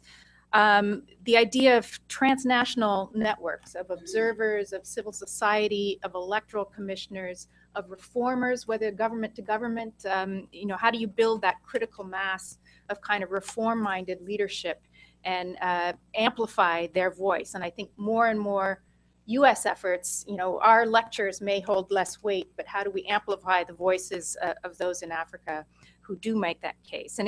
And I think it goes to Richard's point about changing norms. Coups were commonplace 20 years ago, and nobody really raised an eyebrow. It is now unacceptable to have a coup, and you face immediate suspension. How do you begin then to change a norm around changing the Constitution while when you're an incumbent? And part of that, I think, again, is getting that critical mass of people transnationally to be making that case. So norms do take a very long time to change. We've seen in the AU, OAU, OAS, OECD even. But I think there are things today, and social media and technologies are a big part of that, that can serve to kind of accelerate that norm changing across the continent. So what we're going to do is we're going to take 4 questions at a time and come back to the panel. If you can identify yourself, keep the question fairly short, and if there's a particular country, you can address it. And let's begin. I'm going to go here with the gentleman here first, and then okay, yes, and then Vivian.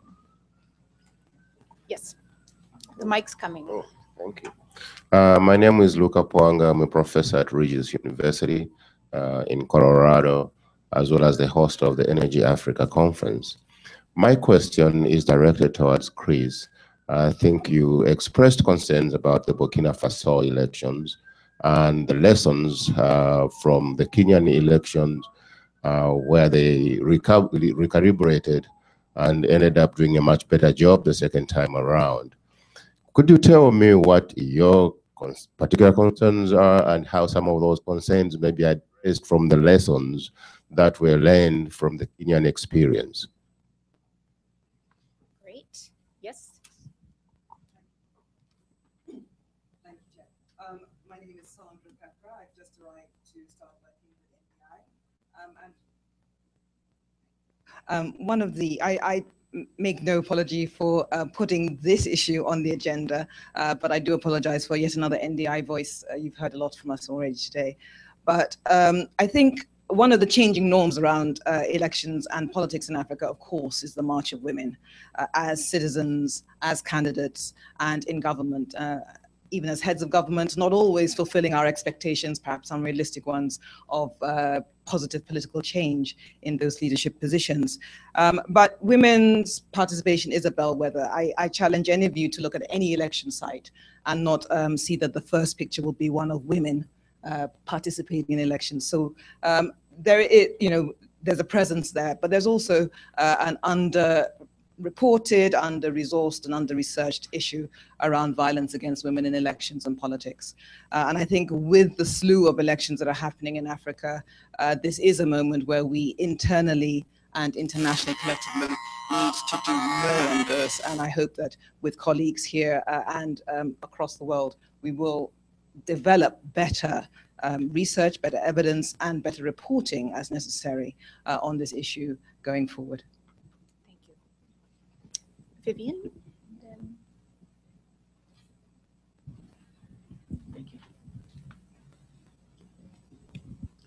Good morning. My name is Vivian Lowry Derrick, the Bridges Institute, and I too applaud Mel for the idea, and I applaud NDI for making this continent-wide.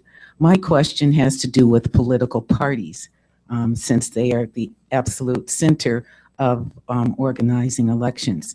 In probably 1991, meeting with some African leaders from Central Africa, they said, you want political parties, you want multi-parties, how many do you want? And so this many years later, I'm curious about the depth of political parties. They're basically in three areas. One is their competencies generally, as you see them, to deal with all these issues of dealing with the next, et cetera. The second question is, are there any ideological differences, or do parties even think about ideology? Are many members of Socialist International or not? And the third question is that in so many African countries, when you talk to people about political participation in parties, they're very dismissive of parties because they see them as corrupt and not serving their interest. So I'd appreciate some discussion of that as well. Thank you. Great. And then we had one over here. Towards the front. Lady in blue.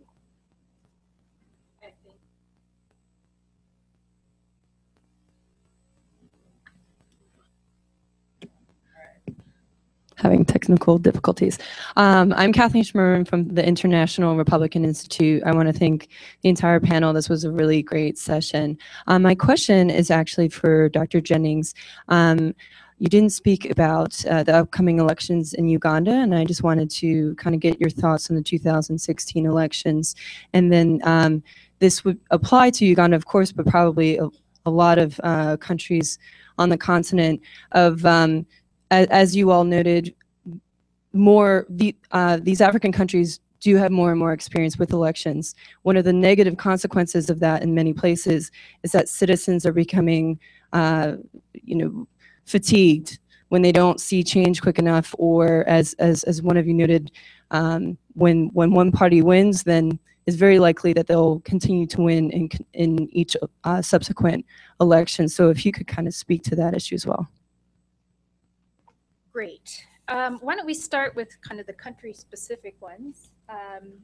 Keith, do you want to say something about Uganda, and Chris about Burkina Faso?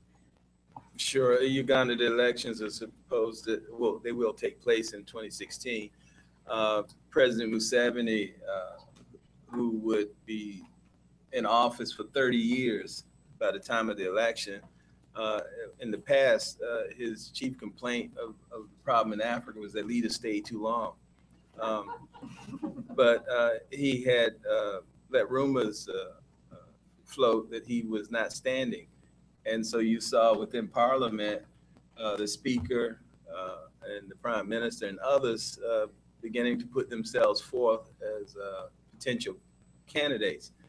And this, a little bit on Vivian's question, you have these dominant parties, the National Resistance Movement, although it says it's not a party, is the dominant party in Uganda.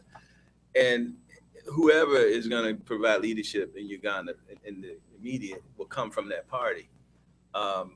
There was some thought that maybe the president wanted to keep it in the family, but it appears that he even opposes his son running. And so the elections will take place. I hate to sound cynical, but it's likely to be more of the same, especially if President Museveni decides to run again. Now, the difference this time is that the resources, the recent discoveries are very, very different than in the past. And so the access to those resources and whether they will be used for the development of the country or to continue to grow bank accounts and engage in a different type of checks and balances. You know, we think about, when we talk about checks and balances, we're thinking about systems, and other people are looking at the balances and bank accounts and things like that. But I do think that you can't dismiss President Museveni. He calls himself the professor of East Africa, and in many ways he is. And with the demise of Melis, it's clear that he's playing a key role in not only Central and East Africa, but also in other parts of Africa. So I guess that the elections will be very important, especially if he decides not to run. But the dismissal, the cabinet reshuffling that just took place a couple of weeks ago, and it was the swiftest cabinet reshuffle I've ever taken note of for one person, the prime minister who was going to run for office. And I think that speaks volumes about what the current president is planning to do. Chris, do you want to say something? Yes, Paul's question on Burkina Faso and the concerns and lessons that one can draw from the Kenyan experience. You know, one of the things that has come up in previous presentations has to do with the need for role models on the African continent. And that's why Ken's comparison about where African political leadership was 20 years ago, and 2 to 4 leaders who would relinquish political power either through the electoral process or voluntarily, and to where the continent is today, allows us to capture what has transpired and how much new emerging leaders have created role models for the younger generation of Africans. There's a lot of benefits to term limits that have already been mentioned. I'll just highlight one, which is the fact that term limits did not come about as a happenstance. They came about through national consensus that developed in various African countries on the need to put in place mechanisms that would curb excessive use of executive power, and that would allow for countries to renew the leadership of their countries on a regular basis, also as stipulated in the Universal Declaration of Human Rights, which interestingly, Burkina Faso and almost every African country has embedded in the preamble of its constitution. So term limits have a real significance to them. And if you change the rules of the game midstream in a self-benefiting way, not as is being done in Tanzania, where President Kikwete is leading the charge for political reform, but for constitutional reform, but without putting himself as the immediate beneficiary of that process, then if you don't do it that way, then obviously you raise issues of fairness in terms of creating a level playing field for all of the contestants. I think that one of the challenges we face on the continent, and this was raised earlier by one of my colleagues, is the inability of countries that have made progress to consolidate the gains that have been made. And inevitably, if these countries stay in a state of perpetual crisis, then over decades, we're not going to be able to consolidate any of the gains. But if a president has served his term and served more than 2 decades in office, and we will recognize, for example, for Burkina Faso, how much Blaise Compaoré has been instrumental in peace building in the sub-region, it would really be a shame and a waste if at the end of the day, he doesn't capitalize on those accomplishments, but creates an environment where there's no consensus going into a national election that could be very crucial for the history of the country. And I think the major reason, the major lesson one can draw from the Kenyan experience is that if a country goes into a national elections with a national consensus on the rules of the game, then the chances are greater, that that country would have peaceful, credible elections. But if there is a very polarized discourse or debate around the rules of the game, beginning with the most fundamental law of the country, which is the Constitution, 1 year out to an election, there is no doubt in my mind that that debate is going to overflow into the electoral arena and could jeopardize chances for a peaceful election. And I talked about what instability in Burkina Faso could mean for most of West Africa, given what the sub-region is dealing with right now, and how important it is for for the people of Burkina Faso to have consensus around the rules of the game, and also for these rules to be rules that are viewed as fair for all of the potential contestants. If I could just respond to Vivian's question about political parties. And you raised a very important point, because in the countries that are doing well to consolidate their democratic institutions, we're seeing also a lot of stability around the existence of political parties. Ghana is almost coming down to a two-party system, and we've seen power swing from the NDC in 1 year to the NPP and back to the NDC, and that competition has helped a lot to stabilize democracy in Ghana. One of the interesting things about Nigeria 2015 is that we may, for the first time since the last transition in 98, 99, see a competitive two-party race going into the presidential elections of 2015. Senegal has dealt with various coalitions at various points, and that's been very helpful. But if you look at many of the other countries where the democratization process is struggling, there seems to be that tendency to have a multiplicity of political parties because the rules of the game have been created mostly by the incumbents in a way that weakens the ability of opposition parties either to form coalitions or to be strong, viable political parties by themselves. And I think that's why NDI also, in its work, in the support that we give political parties, put a lot of emphasis on internal democracy within parties.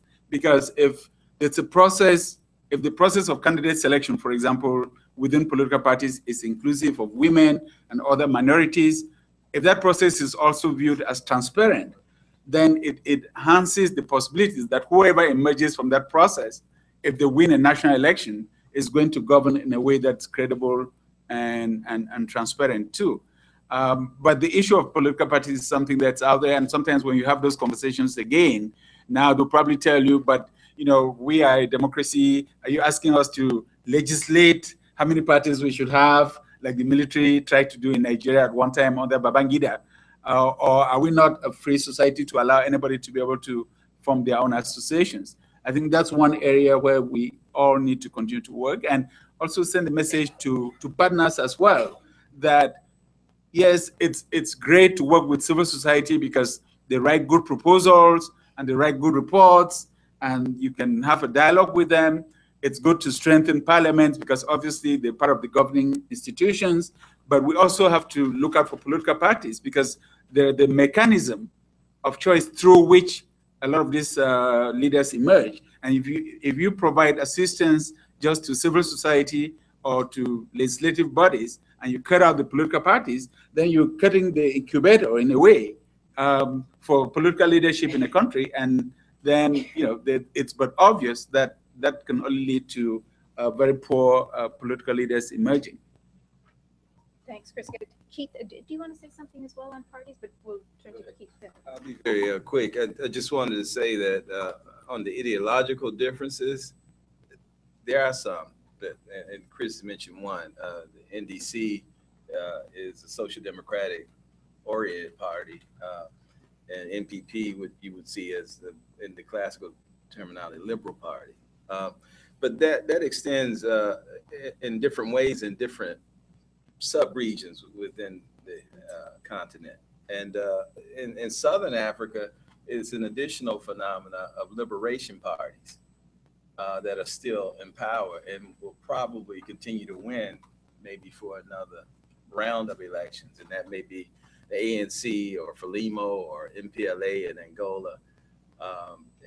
And increasingly, though, the challenge is the stated ideological orientation may look very different than the policies that are adopted by those parties. The other point I wanted to make is that the importance of political parties, and Chris mentioned, and I just extended a little bit more. If you take a country like South Sudan, it was an internal problem within the SPLM that led to what we see now. It's just a shame that the country could be set back so far because two people within a political party can't work out their differences. And it's morphed into what's become a big challenge for parties that try to govern in Africa is the management of ethnic diversity. So the policies and the policy development part of this in terms of competency sometimes is lacking. But I'll conclude by saying, on the whole, restoring trust in politics is something that's not unique to Africa. It is political parties in Africa. And many people have rejected parties outright. And that's why you have the emergence now of these social movements. But I think that at the end of the day, something that calls itself a party will be what is elected, not a civil society organization. Yeah, Well, I think they covered that, and I would have echoed the same thing. That the only institutions less popular than parties are the legislatures that they sit in. But I think those go hand in hand. I just wanted to address Sandra's point on the role of women in these processes and continuing, because I think one of the things that we're seeing certainly in North Africa as that question has come up and as systems are being redesigned and reconsidered is similar to the party's question of how do we move it from being just a lip service to get the donors on board to appease some populations and really make it a part of the integral process, make it a part of the national dialogues, and learn from the unintended consequences. We saw in Tunisia where there was a zebra list to have, to ensure women's representation, but there was nothing taken care of. And I believe personally, with the best of intentions, nothing in there then for what happens if a woman steps down from after winning that seat. There were no regulations around replacing that seat. And these are just, I think, going back to the earlier point, I think Richard's about, one learns and adapts and takes lessons from these as they go. And it's just making sure that those things actually happen in a fulsome and deliberative way. And Richard, on the fatigue. Yeah, let me just say something. Fatigue is obviously a very an important issue, right? Everywhere in the world except for Scotland. Apparently and let me link that back to the question about political parties, right? That systems of repression reproduce themselves, right? And so it is not terribly surprising that, right, the generation of democratically elected African leaders, and I appreciate Ambassador Carson not giving that credit to everyone who came to power through a ballot box, but right, who have they learned from? Who have been their models of leaders? Right, it has been autocrats that came before them, and similarly, how did those autocrats often govern? Often they governed exactly the way the colonial powers governed, right? On a divide and rule policy based on ethnic mathematics, right? And so it's not terribly surprising that we see parties that are not trying to engage citizens on the issues that citizens are interested in, that they are trying to engage, right, citizens based on ethnic cleavages, about ethnic identities, about their primordial sense of self, right? And not about what they are going to do to improve the country. And this goes back to Chris's point. So if parties are not speaking to voters in ways that voters want to be spoken to, right? It's not terribly surprising if citizens are not responding to that. That there are two important things here. One is, or three things. One is how important, even though, as Chris rightfully pointed out, it does not get the kind of attention that support to election commissions get. It does not get the kind of attention that support to civil society gets. How critical, right, helping people build the skills, develop the skills to participate by the democratic rules of the game. The second piece of that is having more credible elections. And in that regard, right, the work that election commissions have done and in fact can do in providing polling station level results, again, not to sound like a broken record, but that is the kind of information that parties need to play by the game. That if you're in Nigeria in 98, 99, 2003, or 2007, there is no reason to believe that the results that were announced by the election officials in any way reflected the ballots cast at polling units. If that's the case, then why go and listen to a seminar about voter targeting? Because the results are being decided in some other manner. You follow me? The second thing is those of you, whether it's my friend from IRI or people on Democrats in U.S. politics, right? The first thing you do is you look at maps of voter turnout and of party support to try to identify how you contest the next election. Where are your voters? You use exit polls and focus groups to identify why are women not participating, or what is the information that women want, right, to make up their minds when going to the polls. That information until recently has not been available in sub-Saharan Africa. And so in Africa writ large. And so if you don't have that kind of information, it is not surprising that parties fall back on pre-democratic ways of contesting, which means building ethnic alliances, right? That's exactly what happened in the Kenyan elections. Lastly, on that point is, right, I think new technologies, cell phones, the internet, right, are changing the way citizens, right, can interact. It's not just about participating on election day. It needs to be about finding ways of having citizen engagement, not just at elections, but between elections as well. Thank you. We are at time. We're going to ask Ambassador Carson to give some kind of quick wrap-up remarks. We'll bring a mic over to you. I just want to say to our panel, and I wish we had had a little bit more time for question and answers. That's my fault. But really, what an excellent discussion this has been. What a big agenda it is. And I just want to go back to Ambassador Carson's point at the beginning, how alarming it is that U.S. assistance for democracy is being cut at this point to go to some of our other policy priorities. The democracy and governance budget is an easy one to raid in some ways. And it's not a big budget either to begin with. So we're not talking about big resources here for a huge agenda, and one I think where there are new opportunities to be influential, because civil society is getting more sophisticated, more interconnected. New technologies are allowing us to do things in far different ways. There are lessons to be learned across the continent, both good and bad. And so this is kind of a moment for probably more and better, more effective engagement rather than kind of a complete shift to a different set of policy priorities. So Ambassador Carson, why don't you give the vote of thanks, as they say in Nigeria? Let me say, Jennifer, and I will by all means say, I think it's been an enormously useful panel, and I want to thank everyone involved, and certainly in the National Democratic Institute, the Constituency for Africa, CSIS, for this. Maybe iteration of just 4 or 5 sentences. First, like I said earlier, this is a critical time for democracy and elections in Africa. The terms and conditions and regulations under which the elections over the next 2 years are going to be held in Africa will determine whether Africa's democratic trajectory continues to move forward, whether it flattens out, or whether it starts to move backwards.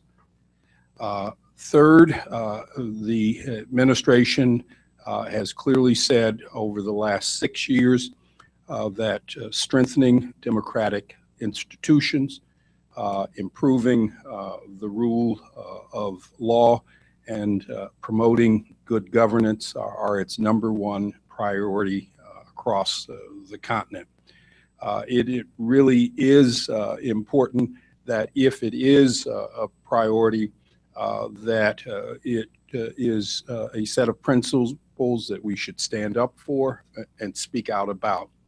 And equally important, provide the necessary resources for all of those here in this country and those in Africa who support democracy to be devoted to the effort of living up to those principles.